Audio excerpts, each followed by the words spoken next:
चलिए जी, very warm welcome to everyone. Let's begin with part 2 of April 2025 current affairs dealing with environment and geography. चलिए, the first topic, tsunami zones. Indian national centre for ocean information services INCOIS ये बात कर रही है कि India की coastal union territories and states they are prone to tsunami hazard, जो कि 2004 में हमने देखा भी था। बहुत ज्यादा मैग्नीट्यूड पे हमें यहाँ पे डिस्ट्रक्शन देखने को मिली थी। तो यहाँ पे दो बातें की गई हैं, दो मेजर सबडक्शन जोन से लिंक्ड है। पहला सबडक्शन जोन है Andaman and Nicobar islands, Sumatra island arc, पहला सबडक्शन जोन। दूसरा है मकरान सबडक्शन जोन।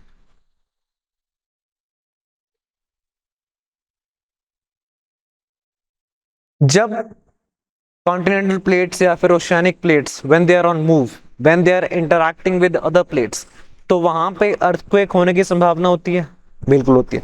उसी अर्थक्वेक से क्या सुनामी जनरेट हो सकती है? बिल्कुल हो सकती है। तो इंडिया के पास ऐसे दो सबडक्शन जोन्स बन रहे हैं जहां पे प्लेट बाउंड्रीज इंटरैक्ट कर रही हैं एक दूसरे के साथ, और जहां पे सुनामी होने के चांसेस ज्यादा है। पहला है Andaman Nicobar Sumatra island arc. Sumatra कहां पे है? Any idea? इंडोनेशिया। हो क्या रहा है, जो मेजर इंडियन प्लेट है वो इस साइड मूव कर रही है, एंड यहां पे यूरेशियन प्लेट है। उसके बाद यहां पे बर्मीज प्लेट आ जाएगी, माइनर प्लेट्स आ जाएंगी, उसके बाद इंडोनेशियन प्लेट आ जाएगी। तो उसके साथ यहां पे इंटरेक्शन हो रही है। तो देयर इज अ पॉसिबिलिटी कि यहां पे एक हाई इंटेंसिटी का, हाई मैग्नीट्यूड का अर्थक्वेक आ सकता है। Andaman Nicobar Sumatran island arc. Second है Makran subduction zone. Any guesses, Makran कहां पे है?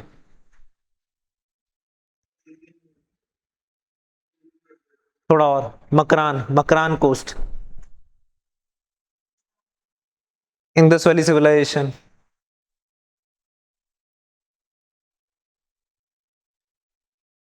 पाकिस्तान वाली साइड, बलोचिस्तान, सिंध, सिंध से आगे बलोचिस्तान, ईरान, वहां पे जहां पे अरेबियन प्लेट, अरब सागर की जो प्लेट है, अरब प्लेट, जहां पे सऊदी अरेबिया वगैरह सारा बना हुआ है, Arab plate is interacting with Eurasian plate. India के केस में तो Indian plate is interacting with Eurasian plate, वहां पे Arab plate is interacting with Eurasian plate. Clear है जी? तो वहां पे मकरान सबडक्शन जोन बन रहा है। तो अगर यहाँ पे ज्योग्राफी के पॉइंट ऑफ व्यू से क्वेश्चन पूछा जाए तो डायरेक्टली पूछा जा सकता है कि मकरान सबडक्शन जोन किन दो प्लेट बाउंड्रीज के इंटरेक्शन पे बन रहा है। तो हम बोलेंगे एक है अरब प्लेट या Arabian plate plus Eurasian plate. Done.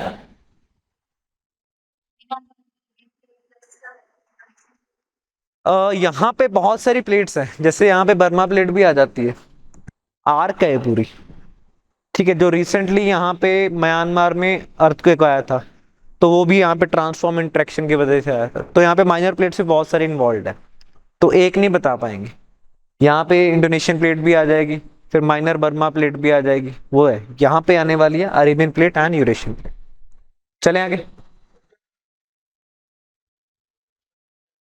नहीं सर, ज्यादा देखो, ऐसे फील तो होगा ही होगा, लेकिन जहां पे जैसे 7.5, 7.7 के आसपास इंटेंसिटी थी, मैग्नीट्यूड था म्यांमार के केस में, तो उतनी ज्यादा मैग्नीट्यूड का आपको अंडमान में नहीं फील होगा। ऑफ कोर्स है, ट्रेमर्स तो फील होंगे ही होंगे। जहां पे उसका एपी सेंटर बन रहा है वहां पे सबसे ज्यादा होने वाला है। क्लियर है जी? चले आगे, चले। कहां पे मकरान की लोकेशन?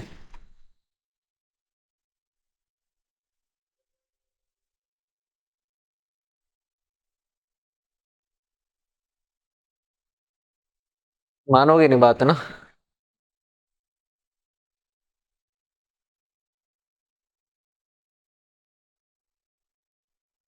ये दिख रहा है, पाकिस्तान ईरान वाला पार्ट यहीं पे है। जहां पे ये जो अरब पेनिनसुला है ये पार्ट बना रहा है अरब प्लेट के अंदर, और ये इंटरेक्ट कर रहा है विद यूरेशियन प्लेट। सही है। अपने पास जब हम करंट अफेयर्स कवर कर रहे हैं लिबर्टी थोड़ी कम है क्योंकि टॉपिक ज्यादा कवर करने हैं, तो थोड़ा थोड़ा जल्दी करना है। Next, blue washing. अब ये टर्म से न्यूज से क्वेश्चन बन सकता है। दो टर्म्स यहां पे कवर करते हैं, पहली है ग्रीन वॉशिंग एंड दूसरी है blue washing. Now the statement says to counter greenwashing allegations against it, waste to energy treatment industry seems to have adopted blue washing. Green washing क्या हो सकता है, छोड़ो, व्हाइट वॉश क्या होता है, कवर करना, व्हाइट वॉश, ये व्हाइट वॉश हो रखे। ग्रीन वॉश क्या होगा फिर,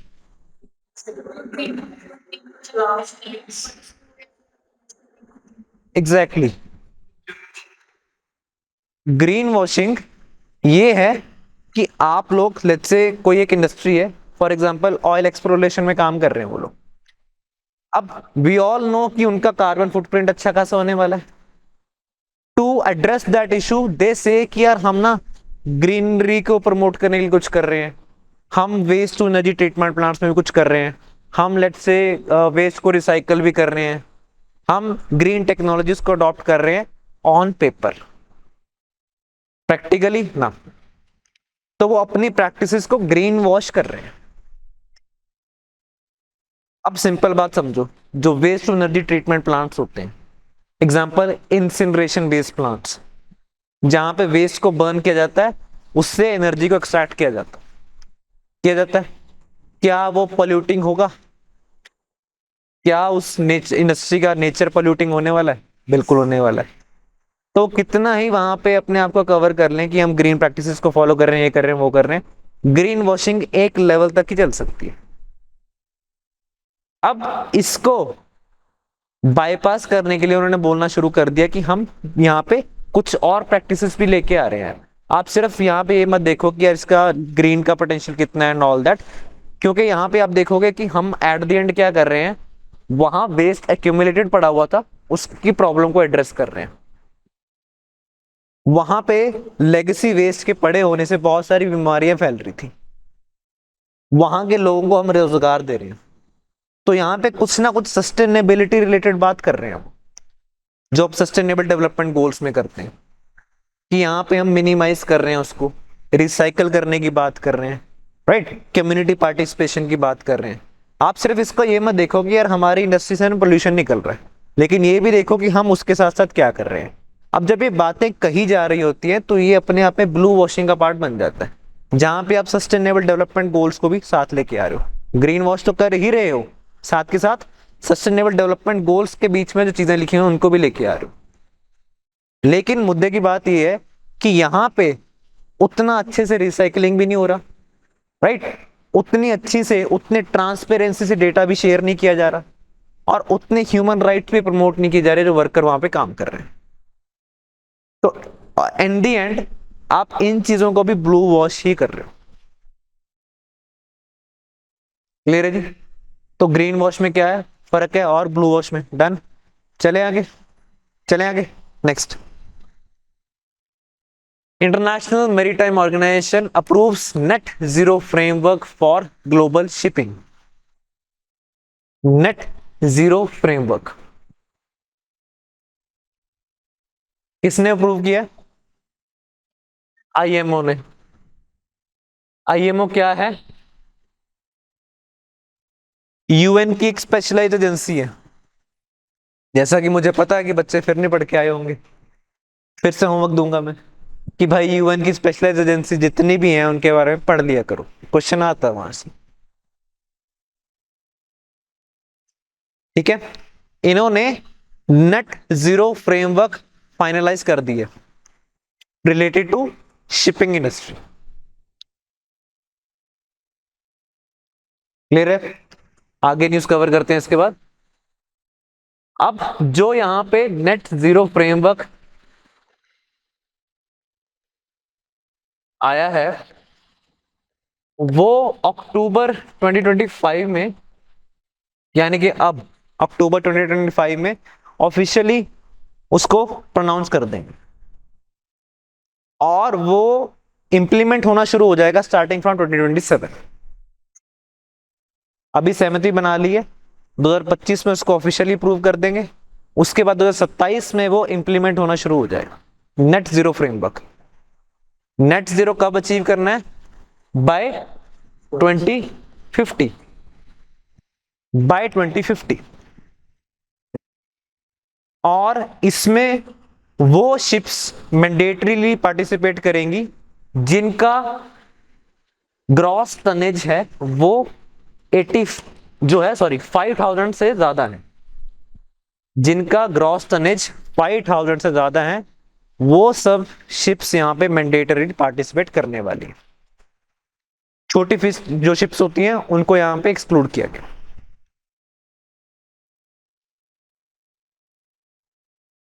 क्लियर है जी? ठीक है, इसके साथ साथ एक और पार्ट डिस्कस करते हैं यहां पे related to MARPOL convention. MARPOL convention क्या होता है? हाँ जी, पहले भी कवर कर रखा है मैंने MARPOL convention. Global shipping industry के वेस्ट को रेगुलेट करने की बात करते हैं यहाँ पे, ठीक है। उससे निकलने वाले ऑयल पोल्यूशन को एड्रेस करने की बात करते हैं, उससे निकलने वाले एयर पोल्यूशन को एड्रेस करने की बात करते हैं, उससे निकलने वाले लेट्स से कोई सीवेज बेस्ड पोल्यूशन को बात करते हैं। फिर जो बाकी एग्जांपल के तौर पे यहाँ पे और भी आ सकता है कि कोई हजार्डस वेस्ट हो सकता है वहां पे। मान लो बहुत सारी बैटरीज यूज कर रखे थे शिप्स में, अब वो खराब होगी, क्या बैटरी में हजार्डस वेस्ट होता है? बिल्कुल होता है। क्या उसको अगर आप ओशियन में डंप करोगे तो उससे पोल्यूशन होने वाला है? होने वाला है।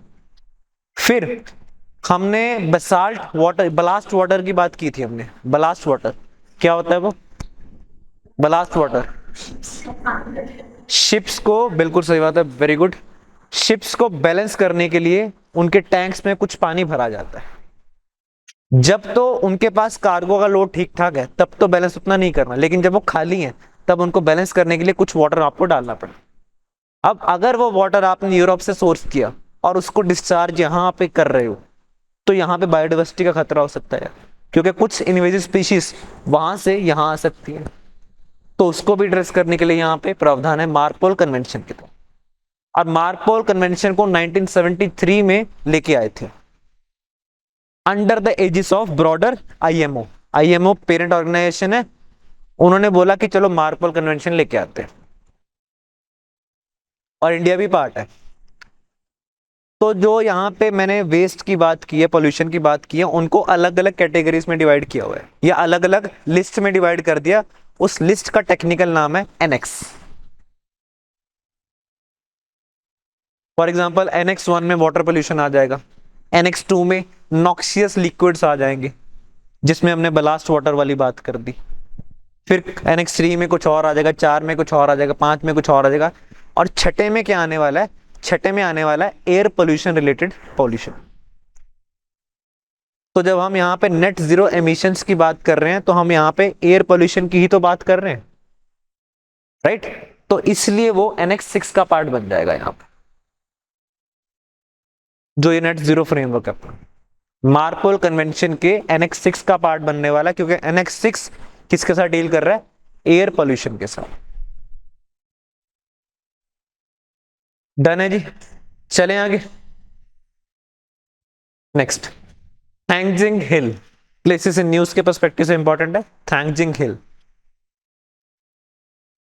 अब ये आप सब जानते हो कि मणिपुर में दो कम्युनिटीज के बीच में कंफ्लिक्ट चलता आ रहा है काफी टाइम से, कुकी एंड मेती कम्युनिटी। बिल्कुल सही बात है। तो मेतीज जो हैं वो वैली एरियाज को इनहेबिट करते हैं, और कुकीज की बात करें, रिजो ट्राइब्स की बात करें, वो हिल एरियाज को इनहेबिट करते हैं।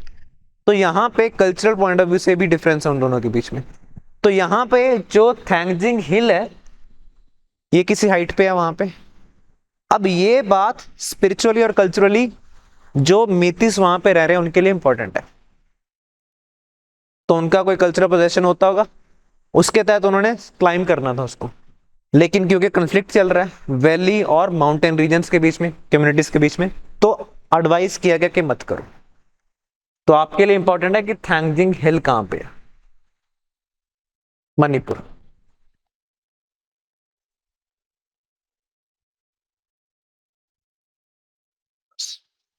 चले आगे next. Morag axis again places in news के पॉइंट ऑफ व्यू से इंपॉर्टेंट है। इजराइल और पैलेस्टीन के कंफ्लिक्ट के पॉइंट ऑफ व्यू से इससे सवाल बन सकता है। On the eastern side Israel, on the western side Gaza strip, जहां पे अभी ऑफेंसिव चल रहा गाजा स्ट्रिप। उसी गाजा स्ट्रिप में कुछ इंपॉर्टेंट शहर में जो आपको पता होना चाहिए कि खान यूनिस और दूसरा है रफा।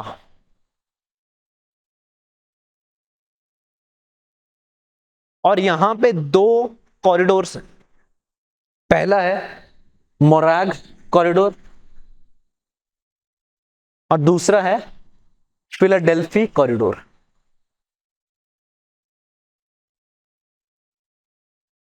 मोराग कॉरिडोर ये रहा and the other one is Philadelphi corridor जो ये रहा। फिलाडेल्फी कॉरिडोर क्या कर रहा है? इजिप्ट और गाजा स्ट्रिप के बीच में बाउंड्री बना रहा है। और रफा अगर कंट्री की बात, सॉरी, रफा एक सिटी की बात करें तो फिलाडेल्फी कॉरिडोर में ही पाया जाता है, यहां पे रफा। हाँ जी, I am repeating this. The first city is Khan Younis and then यहां पे फिलाडेल्फी कॉरिडोर की बात कर रहा हूं, यहां पे मैं, यहां पे इंपॉर्टेंट सिटी है रफा। रफा क्रॉसिंग आपने अक्सर न्यूज में सुना होगा। रफा, रफा और खान यूनिस दो शहरों के बीच में एक कॉरिडोर है, ह्यूमैनिटेरियन कॉरिडोर है वैसे सारे, उसका नाम है मोराग।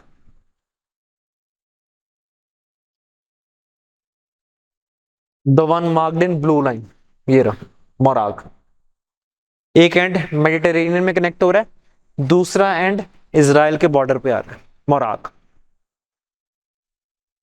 ह्यूमैनिटेरियन कॉरिडोर्स हैं, यहां पे ह्यूमैनिटेरियन एड यहां से सप्लाई की जाती है। And the other one is Philadelphi corridor, ये रहा Philadelphi corridor, the one marked in red over here.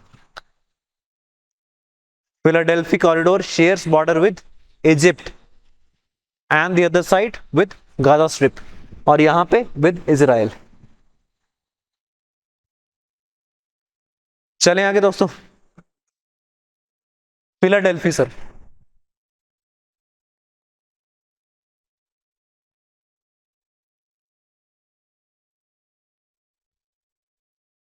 Philadelphi, चलें आगे, चलें चलें चलें। कौन सा सर? Gaza strip.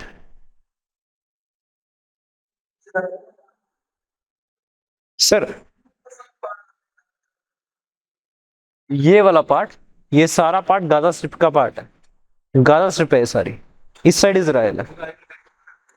हाँ जी, इसराइल वही तो कर रहा है, हमले ही तो कर रहा है। तो अब धीरे धीरे धीरे वो लोग इस साइड पे पुश कर रहे हैं। अब डिपेंड करता है क्या सोल्यूशन आने वाला है। जो मॉडरेट्स हैं इसराइल में, they have settled for two state solution. लेकिन after that attack on Israel, तो उनकी आवाज अब कोई नहीं सुनता। इसराइल अब बात करता है कोई टू स्टेट सोल्यूशन नहीं होने वाला, हम यहाँ पे पूरा इसराइल बनाएंगे। तो अब देखते हैं कि इंटरनेशनल कम्युनिटी कैसे यहाँ पे आती है और इवेंचुअली क्या सोल्यूशन निकलता है। तो अभी के केस में गाजा में अटैक चल रहे हैं सारे, ठीक है। जो वहां पे वेस्ट बैंक है उसमें नहीं हो रहा। ये चलें आगे, चलें जी next. Ministry of mines is planning to establish programme management unit. ये इतना इंपॉर्टेंट नहीं है भाई, प्रोग्राम मैनेजमेंट यूनिट क्यों बनानी है। जो चीज मैं डिस्कस करना चाहता हूं यहाँ पे वो है डिस्ट्रिक्ट मिनरल फाउंडेशन एंड उसके साथ साथ प्रधानमंत्री खनिज क्षेत्र कल्याण योजना। दो चीजें, पहली है डिस्ट्रिक्ट मिनरल फाउंडेशन, दूसरी प्रधानमंत्री खनिज क्षेत्र Kalyan Yojana. District mineral foundation का नाम सुना है? लिखो फिर। 2015 में इसको सेटअप किया गया और इसके जो प्रोविजंस हैं वो mines and mineral development and regulation act में मिल जाते हैं। यानी कि इसकी एस्टेब्लिशमेंट, डिस्ट्रिक्ट मिनरल फाउंडेशन की एस्टेब्लिशमेंट कहां से हो रही है? एक स्टैट्यूटरी एक्ट से हो रही है जिसका नाम है mines and mineral development and regulation act. दूसरा क्वेश्चन आपके लिए, नाम सजेस्ट कर रहा है डिस्ट्रिक्ट मिनरल फाउंडेशन, क्या हो सकता है? क्या हो सकता है?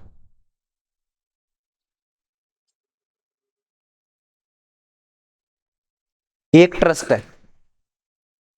सोसाइटी होती है, ट्रस्ट होती है, वैसे ये ट्रस्ट है, नॉन प्रॉफिट कंपनी के तौर पे काम करते हैं लोग। डिस्ट्रिक्ट मिनरल फाउंडेशन एक ट्रस्ट है, ठीक है जी। और ये हर उस डिस्ट्रिक्ट में मिल जाएगा आपको इंडिया में जहां पे माइनिंग रिलेटेड ऑपरेशंस हो रहे हैं। ये हर उस डिस्ट्रिक्ट में मिलेगा आपको इंडिया में जहां पे माइनिंग रिलेटेड ऑपरेशंस हो रहे हैं। डिस्ट्रिक्ट मिनरल फाउंडेशन, क्लियर है? एक ट्रस्ट है, नॉन प्रॉफिट बेस पे काम करते हैं। यहां पे जो पैसा आ रहा है इस ट्रस्ट में वो आता है थ्रू रॉयल्टीज। मान लो मैं व्यापारी हूं, मैंने कहीं पे माइनिंग को एग्जीक्यूट करना है, मैं वो जमीन को लीज पे लूंगा सरकार से, कुछ ना कुछ रॉयल्टी जो होगी सरकार को मैं पे करने वाला हूं वो यहां पे जाने वाली, परसेंटेज ऑफ रॉयल्टी यहां जाने वाली डिस्ट्रिक्ट मिनरल फाउंडेशन में। अब वो अपने लिए जरूरी नहीं है कि 30% जा रही है, 10% जा रही है, कोई नहीं पूछने वाला। फिर भी बता देता हूं कि 2015 से पहले जो अमाउंट थी वो 30% जाती थी। उसके बाद 2015 के बाद जो ऑक्शंस हो रहे हैं डिस्ट्रिक्ट मिनरल फाउंडेशन में 10% रॉयल्टी फीस जाती है। पैसा आना शुरू हो गया वहां पे।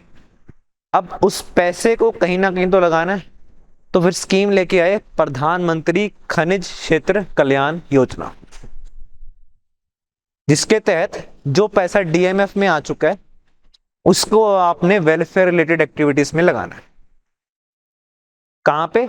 जहां पे mining affected regions, mining affected districts हैं। क्लियर है जी? प्रधानमंत्री खनिज क्षेत्र कल्याण योजना। अब इसमें बोला गया कि कुछ हाई प्रायोरिटी चीजें होती हैं, जैसे कि access to drinking water, access to public health care, access to education. तो फोकस करो यार, जो आपका मैक्सिमम पोर्शन है आपका डिस्ट्रिक्ट मिनरल फाउंडेशन का वो इन एक्टिविटीज में जाए जो हाई प्रायोरिटी एक्टिविटीज बनती हैं। जिसमें बोला गया कि 60% जो आपका फंड है, 60% जो फंड है आपका डिस्ट्रिक्ट मिनरल फाउंडेशन में आया है उनको हाई प्रायोरिटी एक्टिविटीज में यूज करो।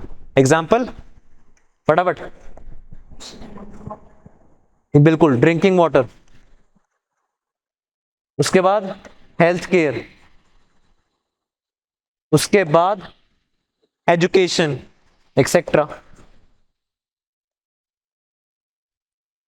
फिर जो बाकी का 40% बचेगा उसको बाकी इंफ्रास्ट्रक्चर रिलेटेड एक्टिविटीज के लिए कर लेना, इरिगेशन के लिए कर लेना, कोई दिक्कत नहीं है। लेकिन हाई प्रायोरिटी जो चीजें हैं आपकी वो ये हैं, यहां पे मैक्सिमम डेवोल्यूशन जानी चाहिए। क्लियर है जी? डन? पक्का? चलें आगे। अब मसला क्या आना शुरू हो गया कि चलो आपने बोल दिया कि आपकी ये एक्टिविटीज हैं ये हाई प्रायोरिटी वाली हैं, इनमें 60% पैसा लगाना शुरू करो, लेकिन फिर इसकी मैनेजमेंट में दिक्कत आ रही थी कि इनमें से भी किसको चूज करें पहले और इसको मोड ऑफ एग्जीक्यूशन क्या होना चाहिए। तो इसलिए बोला गया कि यार एक प्रोग्राम मैनेजमेंट यूनिट बना देते हैं जो इन सब चीजों को मैनेज करने वाला है कि कौन सी एक्टिविटी प्रायोरिटाइज करेंगे हाई प्रायोरिटी में भी, फिर इसको कैसे एग्जीक्यूट करेंगे, क्या यहाँ पे हम प्राइवेट सेक्टर को पार्टिसिपेट करवा सकते हैं, कुछ कर सकते हैं, उन सब चीजों को मैनेज करने के लिए प्रोग्राम मैनेजमेंट यूनिट बनाने की बात की गई। डन? चले आगे। Next, new research suggest that Indian continental plate is splitting apart.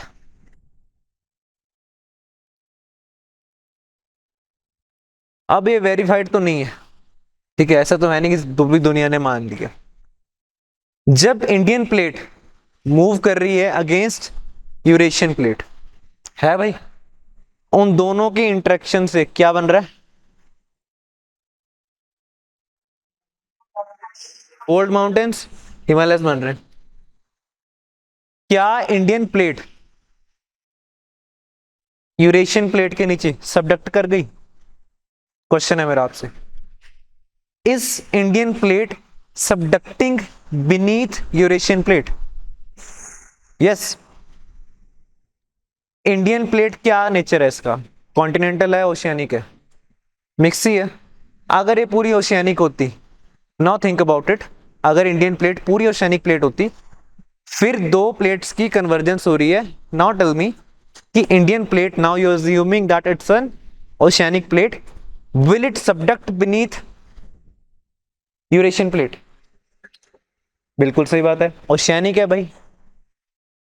अब जरा दोबारा सोचो कि अभी इंडियन प्लेट का नेचर ओशियानिक नहीं है, कॉन्टिनेंटल प्लेट भी है ये, राइट, और लार्जली कॉन्टिनेंटल ही है ये। अब सोचो जरा कि will it subduct? No, subduct नहीं हो रही। सबडक्ट तो ये हो गया, कहीं जाके रुकी हुई है। क्रिस्टल डबलिंग की बात की थी हमने, अंडर थ्रस्टिंग हो रही है, अंडर प्लेटिंग हो रही है, क्योंकि दो कॉन्टिनेंटल प्लेट्स हैं आपस में इंटरेक्ट कर रही हैं, तो भाई बयान्सी इतनी रहती है कि भाई एक ना डिप नहीं करती ज्यादा, बियॉन्ड अ पॉइंट वो नीचे नहीं जाने वाली। ओशियानिक होती तो चली जाती। क्लियर है? तो इसलिए देखोगे कॉन्टिनेंटल क्रस्ट की थिकनेस हिमालय के अराउंड कितनी है? 70-80 किलोमीटर। ऑन एन एवरेज अर्थ में कितनी होती है? 35 किलोमीटर के आसपास। तो यहां पे क्रस्टल डबलिंग होती है, जो आज तक हमने मान रखा है इस चीज को, ठीक है। ये जो थ्योरी है, ये जो आइडिया है, ये बोलता है कि यहाँ पे ना यूरेश जो इंडियन प्लेट है, जब वो अप्रोच कर रही है यूरेशियन प्लेट को, तो वो ना दो पार्ट्स में डिवाइड हो रही है। जो ज्यादा डेंस वाला पार्ट है वो नीचे सबडक्ट कर रहा है ऐसे, और जो लाइटर पार्ट है वो ऊपर रह रहा है। तो इट्स लाइक ये है, ठीक है, ये इंडियन प्लेट है, it's moving towards Eurasian plate, lighter part ऊपर रह रहा है और जो हैवियर पार्ट है वो ऐसे सबडक्ट कर रहा है। तो डीलैमिनेशन की बात कर रहे हैं यहां पे, डीलैमिनेशन की, ये splitting apart. Delamination happens when plate's dense lower section peels away and sinks deeper into Earth's hot mantle. समझ आ गया? डीलेमिनेशन, जो लाइटर पार्ट है वो ऊपर ही रह रहा है, लेकिन जो हेवियर पार्ट था इसके साथ ना जुड़ा रह के अब वो ऐसे सिंक करेगा। डन है जी? चले आगे। Next, Gandhi Sagar wildlife sanctuary. Kuno national park को बहुत बार कवर कर लिया हमने, रिलेटेड टू प्रोजेक्ट चीता। चीतास को वहां पे लेके आए थे हम लोग, किस किस कंट्री से लेके आए थे? नमीबिया एंड साउथ अफ्रीका, ठीक है। तो अब इतने ज्यादा चीते कूनो नेशनल पार्क में भी नहीं रख सकते, कहीं और तो लेके जाना पड़ेगा। दूसरा जो पोटेंशियल उन्होंने साइट ढूंढ रखा है, that is Gandhi Sagar wildlife century. आपके लिए इंपॉर्टेंट है, Gandhi Sagar wildlife century कहां पे है आपको पता होना चाहिए, मध्य प्रदेश में ही है। और क्या कोई रिवर यहां से फ्लो करती है? Important, Gandhi Sagar wildlife century से कौन सी? नर्मदा तो बच्चे बिल्कुल नहीं करेगी, सुनिए जरा, चंबल, वेरी राइट। अगर हम रफ मध्य प्रदेश का मैप बना लें, अब अगर विजय सर देखेंगे बोलेंगे ये तो दिख ही नहीं रहा मध्य प्रदेश, चलो कोई बात नहीं, नर्मदा यहां से जा रही है, गांधी सागर यहां पे है, ठीक है जी। मध्य प्रदेश और राजस्थान के बॉर्डर पे आ जाती है गांधी सागर, ठीक है। यहां से रिवर चंबल फ्लो कर रही है।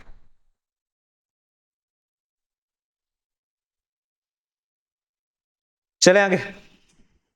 Next, open acreage licensing policy, OALP। अब ज्यादा कुछ नहीं इसमें डिस्कस करना, सिंपल अगर हम बात कर रहे हैं इंडिया की माइन रिलेटेड क्वेश्चन आ जाए या माइंस एंड मिनरल से कुछ क्वेश्चन आ जाए तो वहां पे इसको यूज कर सकते हैं कि अब हम hydro carbon exploration and licensing policy को फॉलो करते हैं, HELP को, HELP, hydrocarbon exploration and licensing policy. इसके तहत हमने फॉलो करना शुरू किया ओपन एक्रिएज लाइसेंसिंग पॉलिसी को, OALP, OALP। अब ये पॉइंट बहुत इंपॉर्टेंट है जब हम अपनी माइनिंग रिलेटेड जर्नी की बात करते हैं। OALP में सिंपल समझो, अगर बिजनेसमैन है कोई, उसको वेट नहीं करना पड़ेगा कि कब सरकार कोई ब्लॉक निकालेगी ऑक्शन के लिए। उसके पास एक डिपॉजिटरी में डेटा आ जाएगा, वो अपनी रिक्वायरमेंट के हिसाब से, अपने बिजनेस नीड्स के हिसाब से उसमें से किसी ब्लॉक को आइडेंटिफाई कर सकता है। ठीक है जी। तो उसके कॉरस्पॉन्डिंग मिनिस्ट्री ऑफ माइंस को नोटिस भेज सकता है कि ये मैं यहां पे मेरा इंटरेस्ट बन रहा है कोल माइन को रिलेटेड या लेके, या आयरन माइन को लेके, या बॉक्साइट माइन को लेके। बहुत सारे बिजनेसमैन का इंटरेस्ट होगा तो उन सबको क्लब कर लेगी सरकार। उसके बाद फिर वहां पे ऑक्शन होने वाला है। इट्स लाइक कि अब बिजनेस पर्सन को वेट नहीं करना पड़ता कि कब सरकार फलाने ब्लॉक को ऑक्शन करने की बात करेगी, अपने हिसाब से वो चूज कर सकता है। और बिजनेस इंटरेस्ट तो यही बोलेगा, जहां पे मुनाफा होने वाला वहीं पे चूज करने वाले, मार्केट भी यही बोलेगी। तो 10-12 बिजनेसमैन जब आ जाएंगे वहां पे, उनका इंटरेस्ट वहां पे होगा, तो एक पीरियोडिकली अलाइन टाइम डिसाइड कर रखा, फॉर एग्जांपल 6 मंथ्स, 6 महीने में फिर वहां पे ऑक्शन करवा दी जाएगी और रेवेन्यू शेयरिंग बेसिस पे वो माइन उनको लीज पे दे दी जाएगी under open acreage licensing policy. Clear है जी। अब इंडिया में स्टैंडर्ड मॉडल फॉलो होता है, चाहे कोल का कर लो बात, चाहे बाकी माइंस की बात कर लो, चाहे आप लेट्स से नेचुरल गैस की बात करो, पेट्रोलियम की बात करो, इंडिया में अब ये स्टैंडर्ड मॉडल फॉलो होता है। डन। चले आगे नेक्स्ट। अब long period average related to monsoon, इसको कवर करने का पर्पस मेरा इतना है, सिर्फ आपसे क्वेश्चन पूछना है मैंने। इंडिया में लॉन्ग टर्म एवरेज के हिसाब से कितनी बरसात होती है? बिल्कुल है, क्लोज आ चुके 87 के आसपास, 87 सेंटीमीटर्स। 87 सेंटीमीटर्स हमारी लॉन्ग टर्म एवरेज के हिसाब से बरसात होती है, स्टार्टिंग फ्रॉम 1971 टू 2020। ये हमारा 50 year long term average period है। और इसी के बिहाफ पे आप देखते हो कि मॉनसून एक्सेस में आ रहा है या वीक आ रहा है। तो जैसे कि इस बार प्रेडिक्टेबिलिटी आई थी कि नॉर्मल होने वाला है, हो सकता है +-5 का, या हो सकता है +5 का यहाँ पे वेरिएशन देखने को मिले। डन है जी। चले आगे नेक्स्ट, सूरत एमिशन ट्रेडिंग स्कीम। अब इसको कभी भी वे फॉरवर्ड लिखोगे बैठोगे अपना, वहां पे कोट कर देना। क्वेश्चन आ सकता है अर्बन पोल्यूशन से या कार्बन मार्केट से,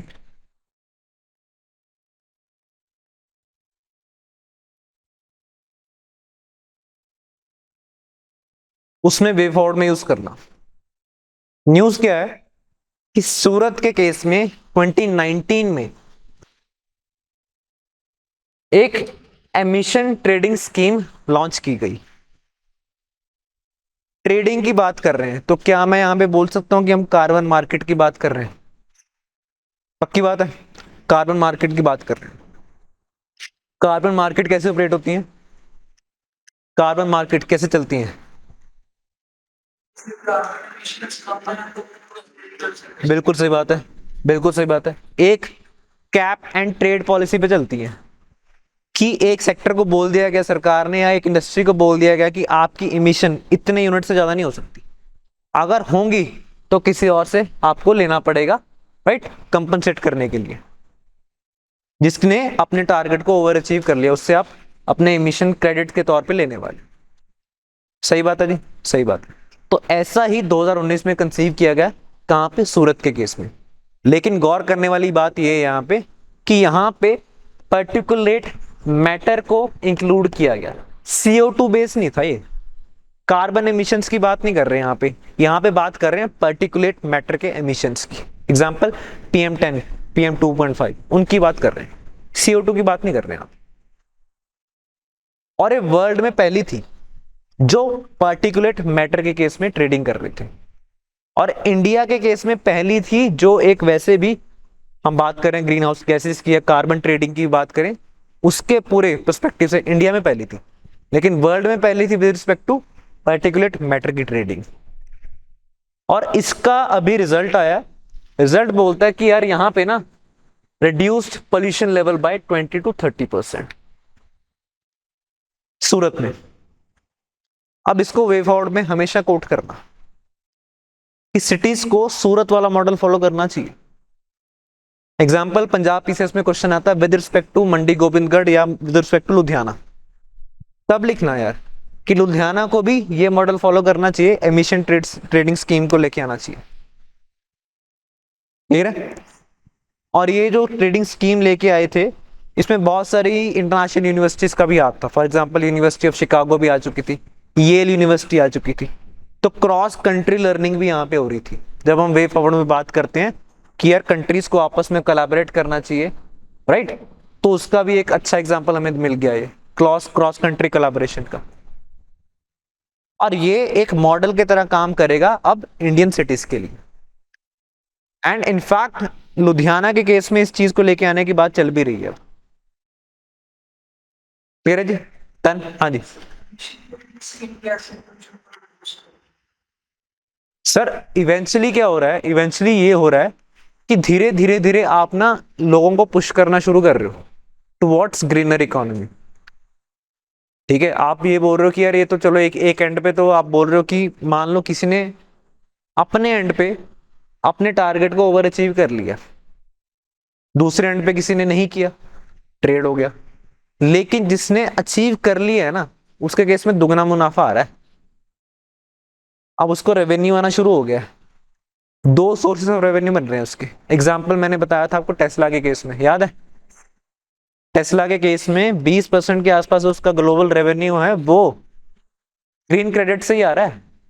तो एक तो वो पाइनियर बनता जा रहा है अपनी टेक्नोलॉजी को लेके, दूसरा जो उसको महंगा पड़ भी रहा था प्रोडक्ट अब वो कॉस्ट कंपनसेट हो रही है क्योंकि वो ग्रीन क्रेडिट्स के थ्रू भी कमाता जा रहा है। दो सोर्सेस ऑफ रेवेन्यू बन रहे हैं, तो धीरे धीरे धीरे ये इंसेंटिवाइज ही करने वाले हैं, मोटिवेट कर रहे हैं। तो यहाँ पे 20 से 30% की रिडक्शन देखने को मिली है।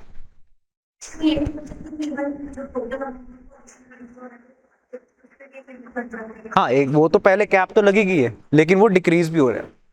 चलेंगे आगे, चलें दोस्तों आगे, चलिए next. Very important from prelims perspective as well as from mains, India Middle East Europe economic corridor IMEC। इस बार INST से क्वेश्चन आया था प्रीलिम्स में, अगली बार इससे आ सकते हैं। और पूछा गया था INST के केस में, बड़ा बेसिक क्वेश्चन था, कनेक्टिविटी से ही पूछा था कि इंडिया को किसके साथ कनेक्ट कर रहा है वो, ईरान से होते सेंट्रल एशिया यूरोप वाला पार्ट। तो यहां पे जब हम बात कर रहे हैं India middle east Europe economic corridor की, अब ये न्यूज में आया कि इसके बारे में अभी वैसे ऑपरेशनलाइज नहीं हुआ क्योंकि इजराइल में वैसे भी बहुत अच्छा माहौल चल रहा है, ठीक है, लेकिन अगर ये ऑपरेशनलाइज हो जाएगा तो इसको मॉडर्न डे सिल्क रूट भी बोलते हैं। फिर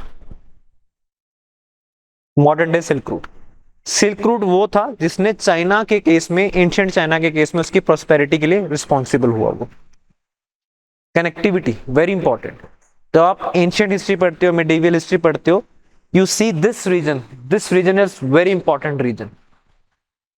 कुशन्स ने यहां पे राज किया था, याद है?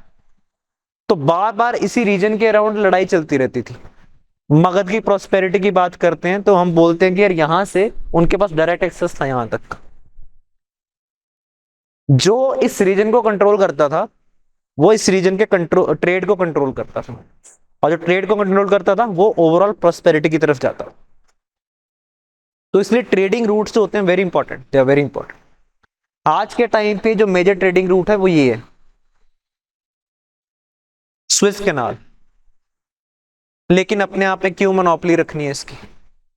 अब जब यहाँ पे इजराइल और फलस्तीन की कन्फ्लिक्ट शुरू हुई, उसके बाद यहाँ पे भी दिक्कत होना शुरू हुई। जब यूएस अटैक कर देता था, कुछ कर देता था, तो इसके केस में जो ट्रेड था कम हो गया। इसको बाईपास करने के लिए यहां से जाना शुरू किया उन्होंने, फ्रॉम साउथ अफ्रीका वाला पार्ट। लेकिन उसकी वजह से कॉस्ट भी बढ़ रही थी और इंश्योरेंस कॉस्ट भी बढ़ती जा रही थी। क्योंकि आपने ज्योग्राफी में कवर किया होगा roaring 40s, furious 50s, screaming 60s। तो नेविगेशन इजी नहीं है यहाँ पे, ये फेवरेबल है, लेकिन यहाँ पे कंफ्लिक्ट चल रहा था। अगर यहां से प्रेफर करोगे तब भी इंश्योरेंस कॉस्ट बढ़ जाएगी। तो हमेशा दो चार रूट्स हो तो अच्छा रहता। तो एक रूट जो सोचा गया 2023 में, जब G20 में की बैठक हुई थी इंडिया के केस में, तब इस कॉरिडोर को सोचा गया। यहां पे मुंबई को कनेक्ट करने की बात कर रहे हैं विद यूएई। यूएई के केस में जबल अली पोर्ट, जबल अली पोर्ट, जबल अली पोर्ट। और उसके बाद अगेन जबल अली को फर्दर यहां पे बात कर रहे हैं अल गुआफित की, अल गुआफित की, यहां पे अगेन यूएई, अल गुआफित। उसके बाद रियाद, सॉरी रियाद ये है Harad in Saudi Arabia. Then Al Haditha again Saudi Arabia. ये ट्रांसपोर्ट वाला पार्ट आ जाएगा, इसमें रेलवे और रोड कनेक्टिविटी की बात करेंगे, यहां पे मरीटाइम कनेक्टिविटी की बात करेंगे। उसके बाद होता हुआ आगे नेक्स्ट इजराइल को कनेक्ट करेगा with Haifa port, Haifa port of Israel, Haifa port of Israel. उसके बाद फाइनली पिरायस इन ग्रीस। अभी के लिए ये इसका एक ब्लूप्रिंट है, जब ऑपरेशनलाइज हो जाएगा तो अलग अलग चीजें यहाँ पे बाकी भी ऐड हो सकती हैं। क्लियर है जी? तो ये कुछ इंपॉर्टेंट प्लेसेस हैं जो आपको पता होना चाहिए। हाइफा पता होना चाहिए पोर्ट कहाँ पे है, पिरायस पता होना चाहिए कहाँ पे है, उसके बाद अल हदीता कहाँ पे है, हरदा कहाँ पे है, रियाद तो आपको पता ही होगा, जबल अली और अल गोएफित कहाँ पे, ये भी पता होना चाहिए।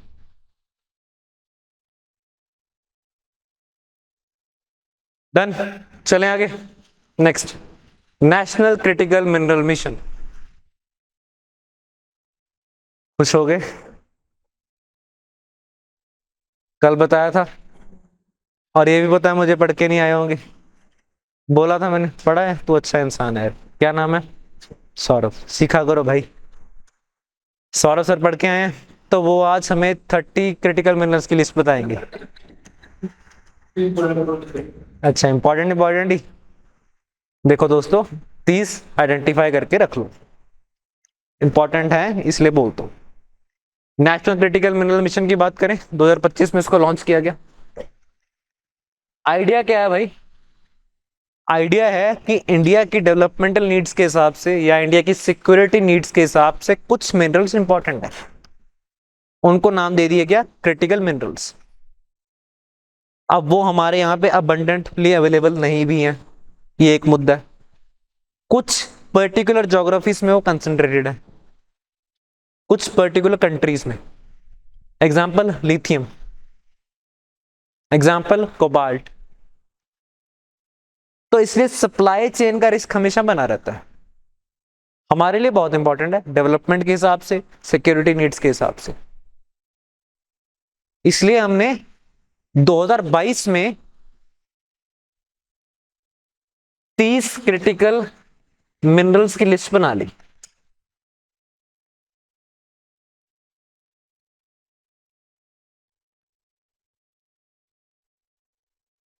ठीक है जी, ये वही क्रिटिकल मिनरल्स हैं जो मैं बार बार बोलता रहता हूं। एग्जाम्पल सिलिकन हो गया, एग्जाम्पल लिथियम हो गया, एग्जाम्पल एंटीमनी हो गया, बिस्मथ हो गया, कोबाल्ट हो गया, निकल हो गया, कॉपर हो गया, फॉस्फोरस हो गया, पोटाश हो गया, रेयर अर्थ एलिमेंट्स हो गए, जर्मेनियम हो गया। तो ऐसे करते करते यहाँ पे इनकी लिस्ट बनी हुई है। तो मेरे लिए भाई आपके एंड से मतलब आपके एंड पे मेरे लिए, नहीं नहीं नहीं उल्टा बोल दिया, मेरे एंड से आपके लिए होमवर्क है, ठीक है, कि याद कर लेना। जब हम बात करते हैं सोलर इलेक्ट्रिसिटी या सोलर एनर्जी की बात करते हैं, तो वहां पे सिलिकॉन वेफर्स की यूज होने वाले, राइट। फिर हम लेट्स से बात करते हैं इलेक्ट्रिक व्हीकल्स की बात करें, वहां पे लिथियम होने वाला है, निकल होने वाला है, ग्रेफाइट होने वाला है, कोबाल्ट होने वाला है। और जब इंडिया बात करता है कि भाई हमने अपनी एमिशन इंटेंसिटी को बाय 45% रिड्यूस कर देना है, तो वो कैसे होगा? ग्रीन टेक्नोलॉजीज में इन्वेस्ट करके ही होने वाला है, लेकिन उसके लिए जो रॉ मटेरियल है वो आपके पास है नहीं। तो इसलिए बोला गया कि हम यहाँ पे national critical mineral mission launch करने वाले हैं, जिसके तहत जहां जहां पे डोमेस्टिकली अवेलेबल बनता है मटेरियल, उसको सोर्स करेंगे, डोमेस्टिक सोर्सिंग की बात करेंगे। फिर वो हमें पता है कि domestic sourcing is not enough, तो फॉरेन पार्टनरशिप्स की बात करेंगे। यहाँ पे उन कंट्रीज के साथ पार्टनरशिप करेंगे जहां पे वो ठीक ठाक है। क्या हमने कुछ ऐसी पार्टनरशिप एग्जीक्यूट की है? किसके साथ की है? क्या किसी फॉरेन कंट्री के साथ for exploration of critical minerals हमने कोई पार्टनरशिप एग्जीक्यूट की है? किसके साथ? अमेरिका के साथ। सर वो अलग है, वो अलग है। अर्जेंटीना के साथ, अर्जेंटीना के साथ क्यों? क्योंकि वहां पे लिथियम ठीक ठाक है, तो हम वहां से लिथियम सोर्स कर सकते हैं। अर्जेंटीना के एक प्रोविंस का नाम है जिसका नाम है कैटामेरा। कैटामेरा कहां पे है? अर्जेंटीना में। और यहां पे हमारी एक पब्लिक लिमिटेड कंपनी जिसका नाम है काबिल, नाम सुना है? मूवी की बात नहीं कर रहा मैं। खनिज विदेश इंडिया लिमिटेड, खनिज विदेश इंडिया लिमिटेड, इसका काम इतना है कि इसने फॉरेन कंट्रीज के साथ जाके एमओयू साइन करने हैं, उनके साथ पार्टनरशिप बनानी है for exploration of critical minerals over there. Done है जी। तो ये कर रहे हैं विद अर्जेंटीना, और अर्जेंटीना के केस में भी कैटामेरा प्रोविंस है, वहां पे ये लोग माइनिंग कर रहे हैं उसकी। 2024 में उसकी शुरुआत होगी। डन है जी, पक्का। चले आगे। अच्छा, थोड़ा इसको भी चर्चा थोड़ा और बढ़ा लेते हैं। नेशनल क्रिटिकल मिनरल मिशन में सब चीजें आने वाली हैं। इसकी एक्सप्लोरेशन आ जाएगी, माइनिंग आ जाएगी, फिर इससे रिलेटेड जो टेक्नोलॉजीज आ रही हैं उनके पेटेंट्स अगर करवाने हैं वो आ जाएगा, फिर स्किल डेवलपमेंट की बात करने वाले हैं वो आ जाएगा। तो इस इकोसिस्टम को जो चीजें जिस चीजों की जरूरत है वो सब चीजें यहाँ पे इस मिशन में कवर होने वाली। डन। चलें आगे अब नेक्स्ट, तूती आइलैंड। अब ये भी प्लेसेस इन न्यूज के पॉइंट ऑफ व्यू से इंपॉर्टेंट है। क्यों? क्योंकि यहाँ पे सूडान के केस में सिविल वॉर चल रही है, ठीक है, और काफी टाइम से चलती आ रही। तो न्यूज क्या बोल रही है? Tuti island has been devastated by 2 years of war between Sudanese army and paramilitary rapid support forces. ये जानने की जरूरत नहीं है, इतना जान के रखो कि सूडान के केस में सिविल वॉर चल रही है। तो सिविल वॉर चल रही होगी तो देश की हालत क्या हो चुकी है आपको पता ही है। तो तूती आइलैंड सूडान के केस में एक छोटा सा आइलैंड है। इंपॉर्टेंट इसलिए है क्योंकि यहां पे 2 रिवर्स आती हैं, एक आती है White Nile plus Blue Nile. इन दोनों के कॉन्फ्लुएंस से ये आइलैंड बना हुआ है। जैसे कि आपको यहां पे 2 रिवर्स देखने को मिल रही है, White Nile and blue Nile, इनके कॉन्फ्लुएंस से तूती आइलैंड बना हुआ। तो एक तो न्यूज में आ चुका है बिकॉज ऑफ सिविल वॉर, दूसरा ज्योग्राफी के पॉइंट ऑफ व्यू से इंपॉर्टेंट है, ओवरलैप हो रही है चीजें यहां पे, राइट। अब रिवर नाइल के बारे में थोड़ी सी इंफॉर्मेशन बता सकते हो मुझे? River largest of world, is it the longest river of the world? Longest river of the world, largest Amazon, longest river है, राइट। अब व्हाइट नाइल का ना एग्जैक्ट कोई सोर्स नहीं बता पाता यार, मैंने बहुत सी चीजें सर्च की हैं तो एग्जैक्ट सोर्स उसका नहीं आता, तो मुझे लगता है यूपीएससी पूछेगा भी नहीं फिर, ठीक है। वो शुरू होगी यहाँ पे युगांडा से, कंट्री से, देन साउथ सुडान जाने वाला है, फिर उसके बाद आगे सूडान, देन इजिप्ट। और ब्लू नाइल की बात करें, उसका सोर्स है लेक तना, लेक तना इन इथियोपिया। ब्लू नाइल नहीं है सर, नहीं है। छोटे मोटे सोर्सेज लिख देते हैं लेक विक्टोरिया, लेकिन उससे बहुत इधर उधर है वो। ठीक है जी।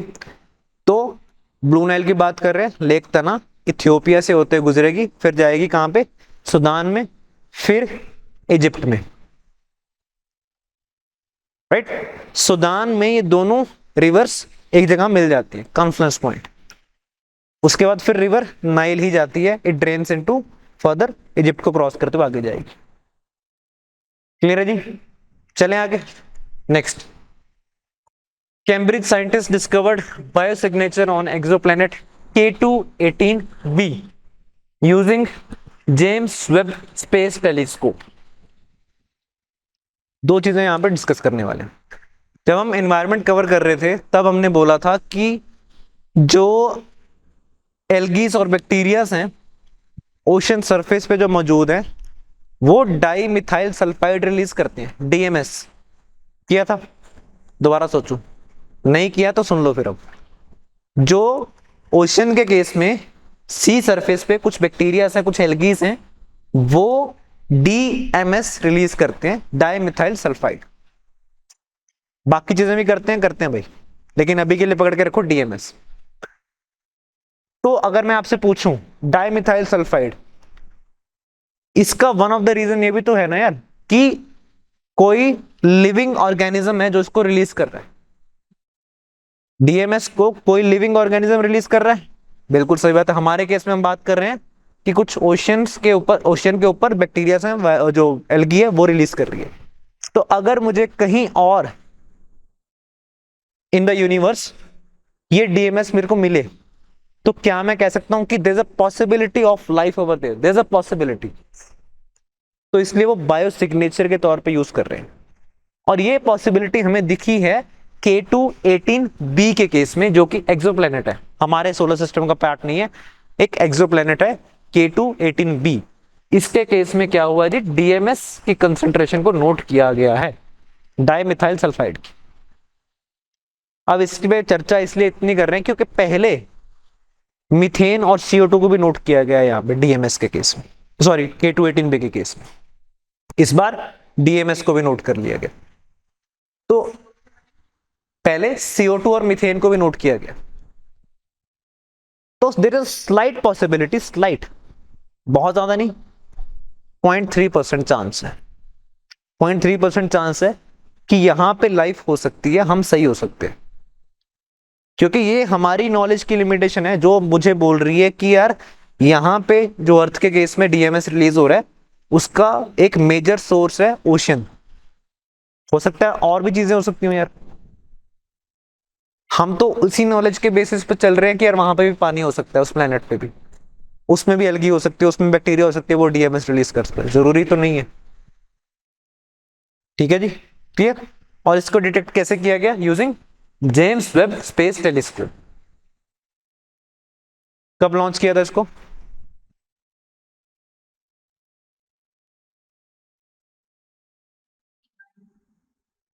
I think 2021। और ये किस किस का इनिशिएटिव है, James Webb space telescope, NASA, then European space agency plus Canadian space agency. Right, चलें आगे। अब जितनी चीजें मैं यहां पे करवाता हूं ना यार, वो सारी इंपॉर्टेंट है। कभी ना कभी आपको जेम्स वेब टेलीस्कोप से क्वेश्चन आने वाला, देखना हो। थोड़ा सा इसको जाके थोड़ा सा अपने एंड पे भी थोड़ा सा पढ़ लिया करो। क्लियर, चलें आगे, नेक्स्ट। आईआईटी बॉम्बे ने क्या किया है भाई, यहाँ के साइंटिस्ट ने lotus leaf like solar evaporator बनाए हैं फॉर सॉल्ट वाटर ट्रीटमेंट। अब जब यहां पे हम बात करने वाले हैं, इसको यूज करना GS3 में, जब आप मेंस का आंसर लिख रहे होगे उसमें लिखना, नैनो टेक्नोलॉजी की बात करोगे या वैसे नैनो टेक्नोलॉजी की बात करोगे उसमें यूज हो जाएगा। एग्जाम्पल देना होगा नैनोटेक का।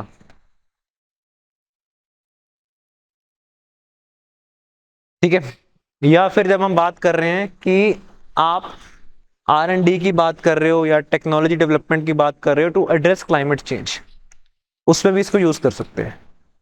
यहां पे the whole story revolves around desalination. Desalination क्या होता है? सॉल्ट वाटर को ट्रीट करना टू एक्सट्रैक्ट फ्रेश वाटर। अपना अर्थ के अगर सरफेस की बात करें, टोटल 71% है जो कि कवर्ड बाय वाटर है, ऐसा है। लेकिन क्या हम उस वाटर को यूज करते हो सारे? नहीं कर सकते। क्यों?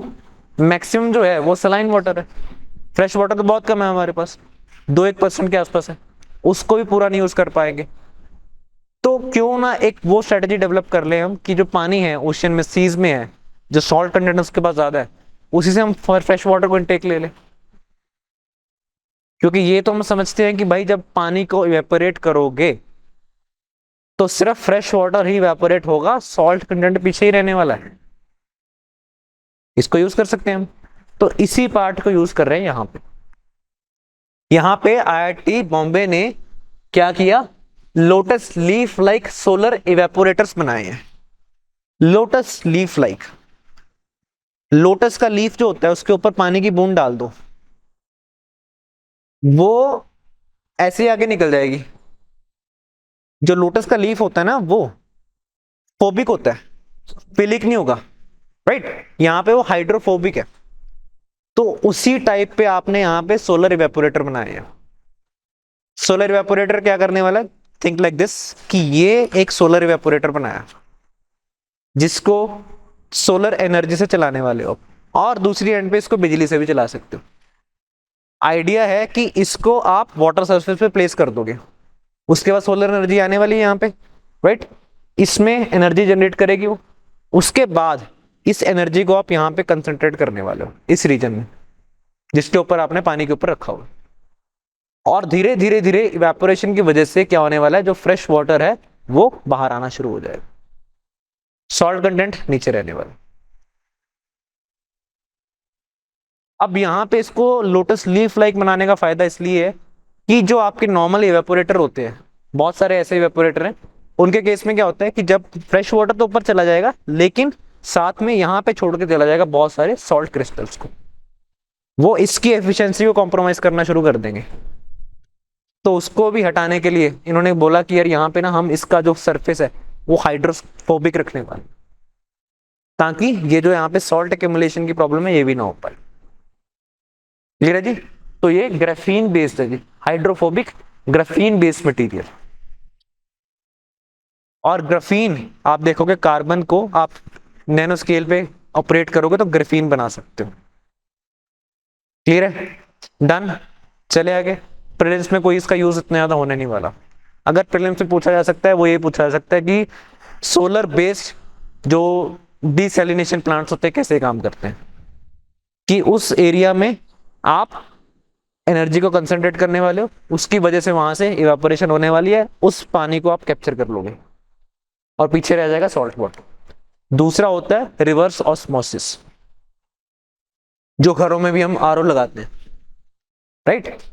तो उसके केस में आप नॉर्मल ऑस्मोटिक जो फिनोमिना होता है उससे उल्टा कर रहे होते हो, हाई प्रेशर अप्लाई करते हो जिसके तहत जो पानी है सॉल्ट वाटर को जो सॉल्ट कंटेंट है उसको रिजेक्ट कर देगा और फ्रेश वाटर दूसरी साइड एक्यूमुलेट हो जाएगा। इसके लिए आपको एक मेम्ब्रेन बेस्ड फिल्टर बनाना पड़ता है। ये दो टेक्नोलॉजी से चले। डन है जी? चले आगे। Next, India and international big cat alliance signed the headquarters agreement, IBCA। बहुत बार चर्चा कर ली है इसकी। अब इंडिया ने IBCA के साथ हेडक्वार्टर्स एग्रीमेंट साइन कर लिया। मतलब क्या है यार, IBCA है तो बहुत सारी गवर्नमेंट्स का इनिशिएटिव है, तो उनके स्टाफ मेंबर्स भी आएंगे यहाँ पे, राइट। तो इसलिए हेडक्वार्टर इनिशिएटिव जो है एक एग्रीमेंट जरूरी है कि उनकी क्या डिप्लोमेटिक इम्यूनिटी होगी, कैसे कैसे सेक्रेटेरिएट में सर्विसेज वो प्रोवाइड कर सकते हैं। तो ये सब चीजें यहाँ पे इस एग्रीमेंट में लिखी गई हैं। Clear? International big cat alliance 2023 में लॉन्च किया था इसको, जब 50 साल पूरे हुए थे प्रोजेक्ट टाइगर के, उसको कमेमोरेट करने के लिए। ठीक है जी। हेडक्वार्टर्स कहाँ पे है इसका? न्यू दिल्ली के केस में, न्यू दिल्ली। और ये कौन सी कैट्स को केटर कर रहा है? 7 टाइप्स, हाँ कौन सी? ठीक है, टाइगर। बस इंडिया के केस में कौन सी नहीं है इसमें से? प्यूमा एंड जैगुआर नहीं है, स्नो लेपर्ड आप बताना भूल गए। ठीक है, तो इंडिया के केस में सिर्फ प्यूमा एंड जैगुआर है जो नहीं है, बाकी की 5 हैं हमारे पास। क्लियर है? चले अब आगे। इसमें अभी के लिए 5 कंट्रीज ने इस एग्रीमेंट को, मतलब बहुत ने तो कंसेंट दे दी कि हम इसका पार्ट बनेंगे, लेकिन 5 ने ऑफिशियली अप्रूव किया, ऑफिशियली रेटिफाई किया। उनका नाम आपके लिए इंपॉर्टेंट है। Nicaragua, Eswatini, Somalia, Liberia, of course India तो होगा ही होगा। Formally signed this framework agreement. Nicaragua, Eswatini, Somalia and Liberia. अब आपके लिए होमवर्क है कि इन कंट्रीज को आपने मैप में भी आइडेंटिफाई करना है और इनके बॉर्डरिंग कंट्रीज कौन से हैं वो भी आपको जानना है।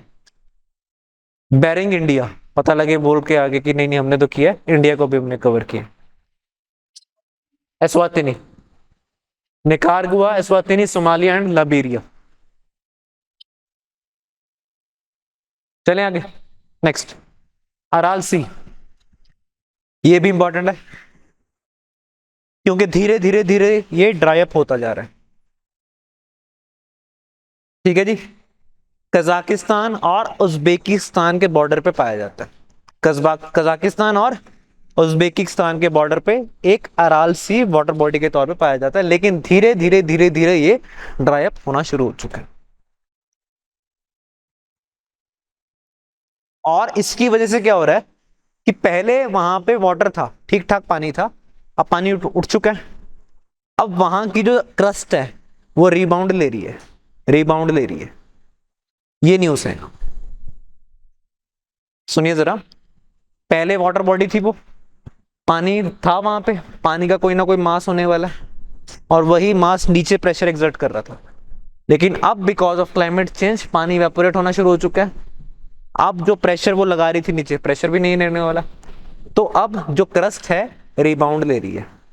पहले ऐसे थी वो क्रस्ट, अब वो ऐसे आना शुरू हो रही है। Research indicates the sign of geological changes, elevation of the dried land of the basin since water disappeared on Aral C.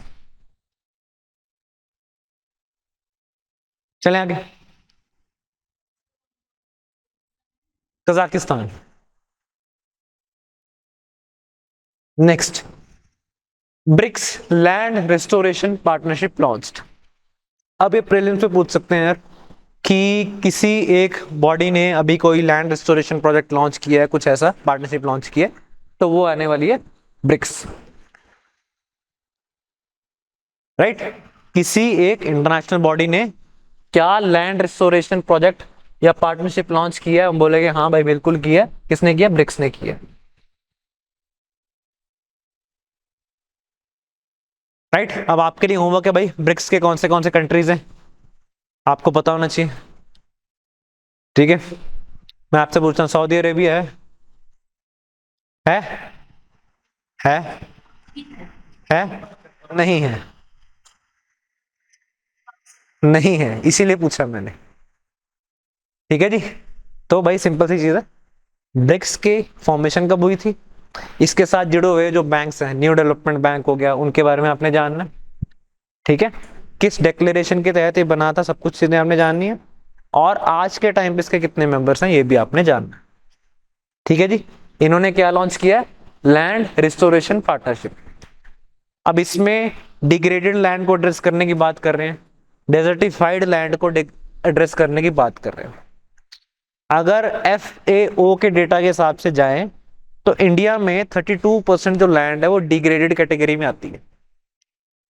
According to FAO 32% of land in India comes under degraded category. उसकी उपजाऊ शक्ति खत्म हो चुकी है। ठीक है, and 25% is undergoing desertification.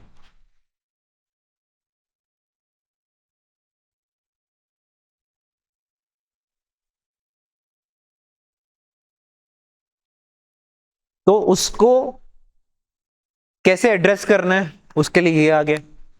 Of course उसके लिए हमारे अपने भी बहुत सारे मिशन है, ठीक है, जिसके तहत हम नेचुरल फार्मिंग को प्रमोट करते हैं, फिर एफॉरेस्टेशन रिलेटेड एक्टिविटीज करते हैं, फिर हम लेट से बात करते हैं कमांड एरिया के डेवलपमेंट की बात करते हैं, कल भी की थी हमने, वाटरशेड डेवलपमेंट की बात करते हैं।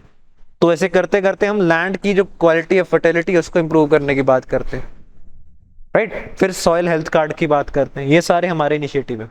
अगर इंटरनेशनल की बात करेंगे, ग्लोबल की बात करेंगे, उसमें इसका बात आ जाएगा। डन, चले आगे। नेक्स्ट, गुंडी नेशनल पार्क। अब आपके लिए इंपॉर्टेंट है, गुंडी नेशनल पार्क किस स्टेट में, आपको पता होना चाहिए, तमिलनाडु। यहां पे ब्लैक बक को इंट्रोड्यूस करने की बात कर रहे हैं, वो ज्यादा जरूरी नहीं है हमारे लिए, इतना इंपॉर्टेंट बहुत है कि भाई गुंडी नेशनल पार्क कहां पे, तमिलनाडु, बस। चले आगे। Next, paste fill technology.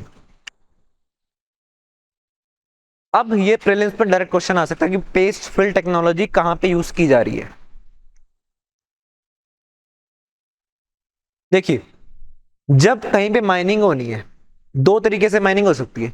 एक होती है ओपन कास्ट माइनिंग, जिसमें लैंड को आपने एक्वायर किया, एक बार लीज पे लिया, उसके बाद ऊपर से उसकी मिट्टी हटाना शुरू की, 100 मीटर, 200 मीटर, 300 मीटर, 400 मीटर, उसके बाद जो माइनिंग मटेरियल था, जो बेड आया, उससे माइनिंग शुरू की, ओपन कास्ट माइनिंग। वो सबसे यहां दिक्कत वाली बात है एनवायरमेंट के पर्सपेक्टिव से। दूसरी है अंडरग्राउंड माइनिंग। मान लो कोल को माइन करना है, ये सरफेस है, और आपको पता है कोल बेड यहां पे मिलने वाला है, यहां से जमीन से 100 मीटर नीचे। तो आप ऊपर वाली जमीन को नहीं छेड़ने वाले, उसमें अगर जंगल लगे हैं, लगे रहने दो, लोग रह रहे हैं तो थोड़ा देखना पड़ेगा, जंगल लगे तो रहने दो। आप यहां पे ड्रिलिंग करना शुरू करोगे, और उस ड्रिलिंग के थ्रू अंडरग्राउंड माइनिंग करोगे, और यहां से कोल को एक्सट्रैक्ट करना शुरू करोगे। सही बात है। दिक्कत सिर में इसमें ये आ जाती है कि यार यहाँ पे ना पहले कोल था, अब आपने खाली कर दिया, कोलैप्स हो सकती है, राइट। तो इसको मटेरियल के, तो किसी मटेरियल के थ्रू भरा जा सकता है, वो बनने वाला है पेस्ट फिल मटेरियल, जहां पे कोल ऐश को आप यूज कर सकते हो, फिर वाटर के साथ मिक्स कर लो, कुछ और डस्ट पार्टिकल्स को यूज कर लो, उनका एक पेस्ट बना लो, वो पेस्ट यहां पे भरा जाएगा। क्लियर है जी, पेस्ट फिल टेक्नोलॉजी।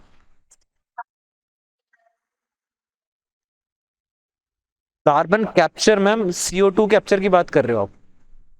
जब हम कार्बन कैप्चर की इन जनरल बात करते हैं, तो हम CO2 के कैप्चर करने की बात करते हैं, और वो गैस बेस्ड होती है, तो उसको यहां नहीं यूज करेंगे। एक्सट्रैक्शन के पर्पज से उसको यूज करते हैं, लेकिन इसमें फिल करने के लिए नहीं कर रहे। ठीक है जी। तो example, South Eastern Coalfields Limited became the first coal PSU in India to use paste fill technology in underground mining. अब जब हम बात कर रहे हैं इनएविटेबिलिटी ऑफ कोल की, कि कोल तो रहने वाला है यार, तो थोड़ा सा क्लीन वे में उसको एक्सट्रैक्ट करना शुरू करो, तो उसमें इस टेक्नोलॉजी की यूज कर सकते हैं कि भाई इंडिया के केस में अंडरग्राउंड माइनिंग हम कर सकते हैं, और उसके साथ जो मसले आएंगे उसको इस टेक्नोलॉजी के तहत मिटिगेट भी कर सकते हैं, मेंस में भी यूज हो जाएगा। डन, चले आगे।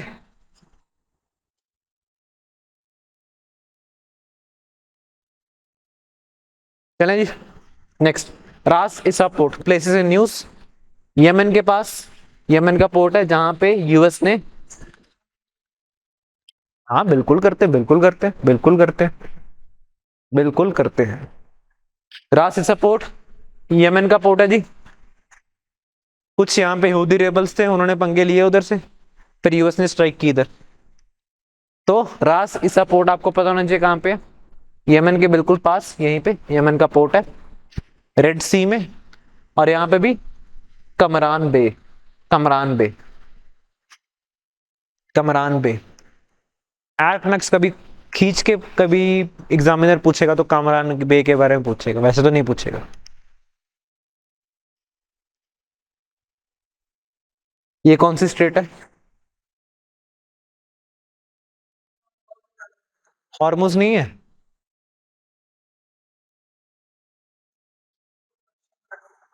Good, bubble Mandeb. ठीक है जी, चलें आगे। नेक्स्ट, क्लाइमेट चेंज में shift earth pole by up to 27 metres. UPSC ने क्वेश्चन पूछा, इसी बार पूछा प्रीलिम्स में, है ना। ये तो एक है कि यार ये पोल शिफ्ट करने की बात करें, थोड़ा चेंज की बात करें 27 मीटर के आसपास। उन्होंने पूछा था कि यार अर्थ ऐसे टिल्टेड है, तो मान लो जब इसकी यहां से आइस मेल्ट होना शुरू हो जाएगी तो उसकी वजह से क्या ये टिल्ट चेंज हो सकती है? हो सकती है यार, क्योंकि ये टिल्ट किसके डिपेंड है? अर्थ पे जो लैंड मास है कैसे कंसंट्रेटेड है, अर्थ पे लैंड मास कैसे कंसंट्रेटेड है। क्या पोलर आइस लैंड मास का पार्ट है भाई, उसका अपना वेट है। तो आज के टाइम पे वो यहाँ पे कंसंट्रेटेड है पोलर आइस मास और यहाँ पे है। कल जब ये चेंज होना शुरू हो जाएंगे, यहाँ से मेल्ट हो जाएंगे, कुछ होगा, तो इसकी जो टिल्ट है ये भी चेंज होने वाली, ठीक है, वो टिल्ट चेंज होने वाली है। तो उसी पे ये रिपोर्ट आई, क्लाइमेट चेंज में shift earth pole by up to 27 metres. Concept यही है कि जो टिल्ट बनी हुई है ये बनी हुई है because of distribution of land mass. जब वो डिस्ट्रीब्यूशन चेंज होगी तो ये टिल्ट भी चेंज हो जाएगी। जब एल्फ्रेड वेगनर की थ्योरी हमने पढ़ी थी, तो अपना कॉन्टिनेंटल ड्रिफ्ट थ्योरी, आज से 250 मिलियन साल पहले की बात करते थे वहां पे हम, ठीक है, तो वहां पे क्या था, सारा लैंडमास नीचे कंसंट्रेटेड था। तो जब तब टिल्ट अलग रही होगी, अब टिल्ट अलग है। क्लियर है जी? चलें आगे। Next, Scarborough shoals places in news के पर्सपेक्टिव से। साउथ चाइना सी में चाइना बोलता है कि ये मेरा रीजनल इलाका है, इधर इंटरफेरेंस मत करो। आपने वर्ल्ड हिस्ट्री में मॉनरो डॉक्ट्रिन पढ़ी है? मॉनरो डॉक्ट्रिन 9/11 वाली? नहीं, 9 डैश लाइन तो यही है, वो तो यही है, ये जो आपको रेड कलर में दिख रही है ना यहाँ पे, ये 9 डैश लाइन है। मॉनरो डॉक्ट्रिन के हिसाब से यूएस ने बोल दिया था कि यूएस का जो बैकयार्ड है ना, वो हमारी ही टेरिटरी है, यहाँ पे कोई भी यूरोपियन पावर नहीं आने वाली, इसमें जो मसले होंगे हमारे मसले होंगे, हम आपस में बैठ के सुलझा लेंगे, कोई भी फॉरेन पावर ना इंटरफेयर करे। तो जब चाइना के पास अब इकोनॉमिक पावर बनना शुरू हुई, धीरे धीरे मिलिट्री पावर बनना शुरू हुई, तो उसने भी इसी चीज को अडॉप्ट करना शुरू किया। अब उन्होंने बोला कि यार ये जो रीजन है ना हमारा, जिसकी हम बात करें 9 डैश लाइन की, ये चाइना का ही पार्ट है सारा, यहाँ पे कुछ आइलैंड्स हैं वो चाइना के पार्ट हैं, उसकी वजह से इसके अराउंड जो बनने वाला एक्सक्लूसिव इकोनॉमिक जोन है वो चाइना का ही जोन है। याद है यूएन क्लॉज के मुताबिक हमने एक चीज कवर की थी कि बेस लाइन से 200 नॉटिकल माइल्स तक जो रीजन बन रहा है वो एक्सक्लूसिव इकोनॉमिक जोन बनता है, और उस जोन में आने वाले जितने मिनरल्स आ रहे हैं वो उस कंट्री के ही होने वाले हैं, खुद माइन कर सकते हैं, बाकी लोग वहां से निकल सकते हैं, गुजर सकते हैं, बिल्कुल गुजर सकते हैं, उसमें नहीं रोकेंगे, लेकिन माइनिंग के एक्सक्लूसिव राइट सिर्फ उस कंट्री के पास होने वाले हैं। और साउथ चाइना सी ना, एक तो बहुत ज्यादा डीप भी नहीं है, दूसरा मिनरल रिच है, तो इसलिए चाइना यहाँ पे इसका एक्सटेंडेड क्लेम मांगता है हमेशा, और उस एक्सटेंडेड क्लेम के चक्कर में दो चार जो आइलैंड्स है हमेशा न्यूज में रहते हैं, जैसे कि एक है स्कारबोरो शोल्स, ये रहा स्कारबोरो शोल, ठीक है जी, किसके साथ? फिलीपाइंस के साथ कंफ्लिक्ट में रहता है। एंड दूसरा है स्पार्टली आइलैंड, ये रहा तीसरा, ये भी पार्सल आइलैंड्स में देख लो, ये तीन है, साउथ चाइना से ही के पार्ट है और ये डिस्प्यूटेड टेरिटरीज बन के बैठे हुए हैं। क्लियर है? तो यहाँ पे टाइम एंड अगेन चाइना क्या करता रहता है, साउथ चाइना सी में कुछ ना कुछ आर्टिफिशियल आइलैंड्स बनाता रहता है, क्योंकि इजी है यार, डेप्थ उतनी ज्यादा है नहीं यहाँ पे। और जब ग्लोबल मीडिया बोलता है आपने आर्टिफिशियली बनाया, कहाँ बनाया है, पहले से ही तो था यहाँ पे, हमने कुछ भी नहीं किया। ये इनका वो वाला मूवमेंट आ चुका कि ये जमीन हमने 10 रुपया में खरीदी है, ठीक है जी। Scarborough, Paracel and Spratly islands, Monroe doctrine नाम।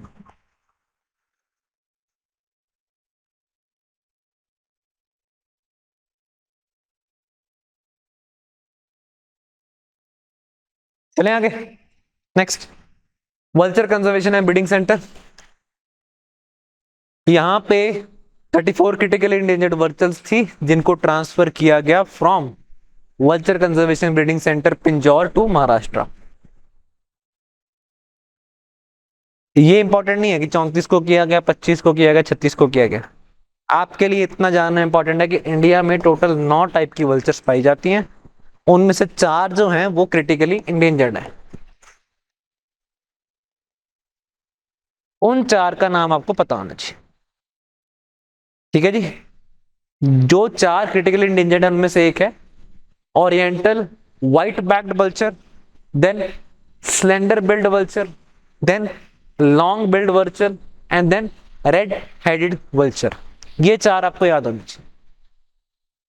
पहला ओरिएंटल व्हाइट बैक्ड वल्चर,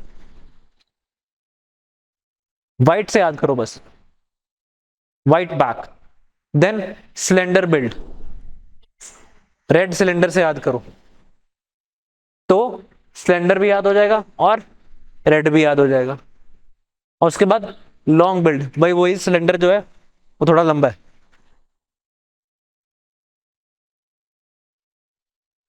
ठीक है। इंडेन का सिलेंडर इमेजिन कर लो, उसमें व्हाइट में कुछ लिखा होता है इंडेन, तो वो व्हाइट आ जाएगा, ठीक है जी। वो सिलेंडर थोड़ा लंबा होता है, लॉन्ग आ जाएगा।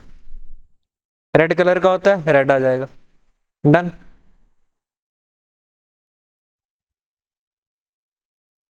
चलें आगे।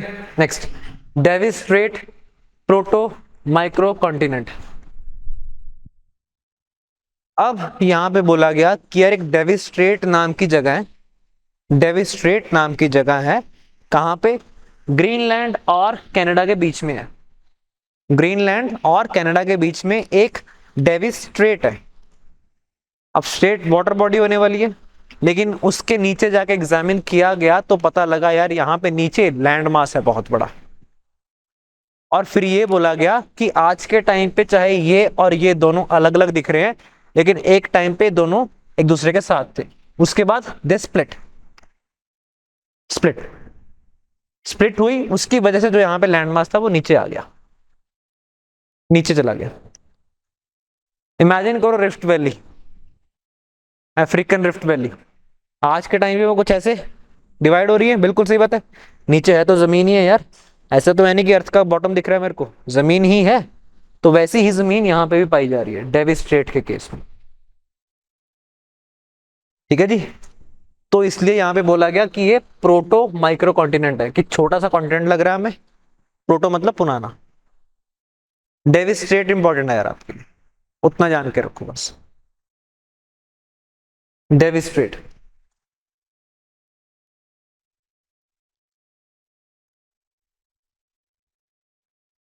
कोई नहीं क्वेश्चन पूछेगा माइक्रो कॉन्टिनेंट है या नहीं है, डेविस स्ट्रेट इंपॉर्टेंट है, ज्योग्राफी के पर्सपेक्टिव से याद रखना। यहां पे बैफिन बे आ जाएगा, यहाँ पे बैफिन बे, बैफिन बे और लैब्राडोर सी की बात कर रहे हैं यहाँ पे, कनेक्टिंग बैफिन बे और लैब्राडोर सी। नेक्स्ट, ताज ट्रपीजियम जोन, नाम सुना इसके बारे में? ताज ट्रपीजियम जोन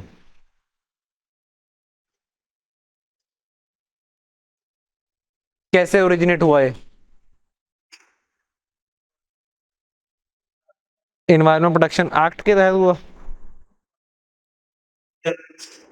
वो आपकी बात सही है कि यहाँ पे कुछ कल्चरली इंपॉर्टेंट साइट्स हैं हमारी, जैसे कि फतेहपुर सीकरी हो गया, आगरा फोर्ट हो गया, ताजमहल हो गया। अब ताजमहल की बात करें तो व्हाइट मार्बल से बना हुआ है वहां पे। हमारे यहाँ पे आज तो पोल्यूशन के मामले में अवेयरनेस ठीक ठाक है, लेकिन पहले नहीं होती थी।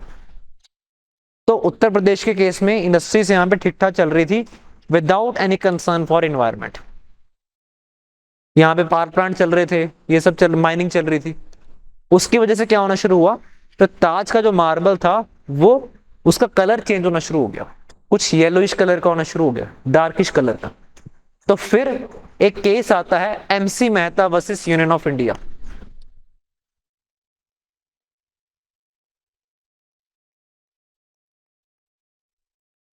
1996। और फिर सुप्रीम कोर्ट ने एक ताज ट्रेपीजियम जोन बना दिया। सुप्रीम कोर्ट ने बनाया, याद रखना, सरकार ने नहीं बनाया। इस केस के तहत एक ट्रेपीजियम जोन बना दिया, जिसके तहत बोला गया कि यार इसमें लगने वाली इंडस्ट्री, इसमें होने वाली इंडस्ट्री को रेगुलेट किया जाएगा, उसकी रेगुलेशन होगी, स्ट्रिंजेंट रेगुलेशन होने वाली। तो उसी से रिलेटेड ये बात भी आ गई कि सुप्रीम कोर्ट ने डायरेक्ट किया अभी national environment engineering research institute को to assess the impact of neighbouring glass industry on Taj Mahal, कि यहाँ पे अगर ग्लास इंडस्ट्री चल भी रही है तो उसका क्या इंपैक्ट आ रहा है रिलेटेड ऑन ताजमहल। ये लिखने की जरूरत नहीं है, बस आपके लिए इतना जानना जरूरी है कि ताज ट्रेपीजियम जोन कहां पे है। ठीक है जी। फिर गवर्नमेंट ने क्या किया, using the powers of environment protection act, यहां पे इस रीजन को प्रोटेक्ट करने के लिए Taj trapezium zone environment protection authority बना दी, using the power of environment protection act of 1986। इसका आइडिया किसने कंसीव किया था, सुप्रीम कोर्ट ने। फिर अथॉरिटी किसने बनाई, सेंट्रल गवर्नमेंट है, using the power of environment protection act of 1986। और ये दो स्टेट्स में जोन डिवाइड हो चुका है, एक है यूपी और दूसरा राजस्थान। और मेजरली तीन जो यहां पे साइट्स हैं उनको इंक्लूड कर रखा है, ताजमहल, आगरा फोर्ट एंड फतेहपुर सीकरी, जो वर्ल्ड हेरिटेज साइट्स हैं। क्लियर है जी, डन। आई बिलीव हो चुका है, लास्ट है बस। यहां पे मास क्लोरल या कोरल ब्लीचिंग की बात की गई, fourth global coral bleaching event, इसको हमने एनवायरनमेंट की क्लास में भी कवर कर रखा है। 84% of world's coral reefs impacted in the fourth global coral bleaching event.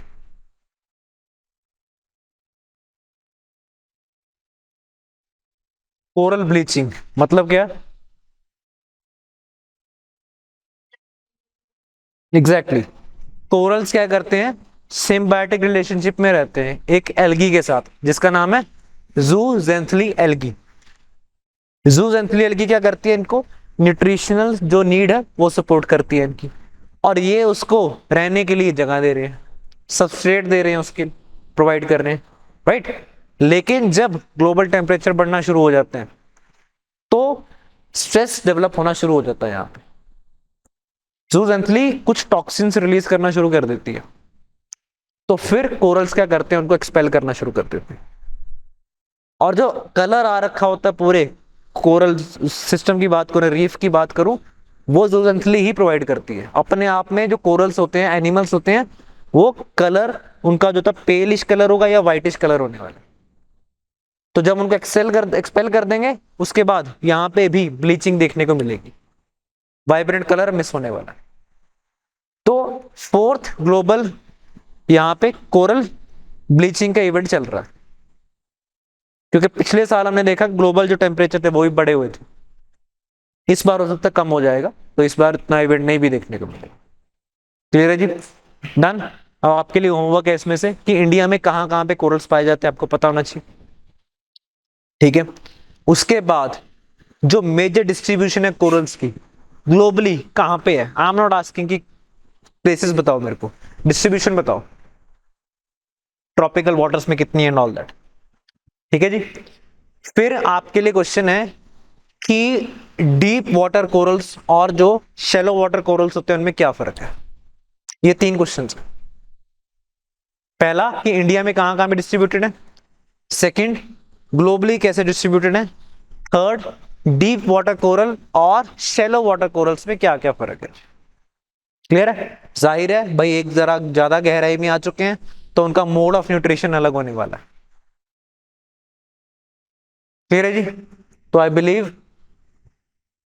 We are done with this now. Thank you very much, कल मिलते हैं।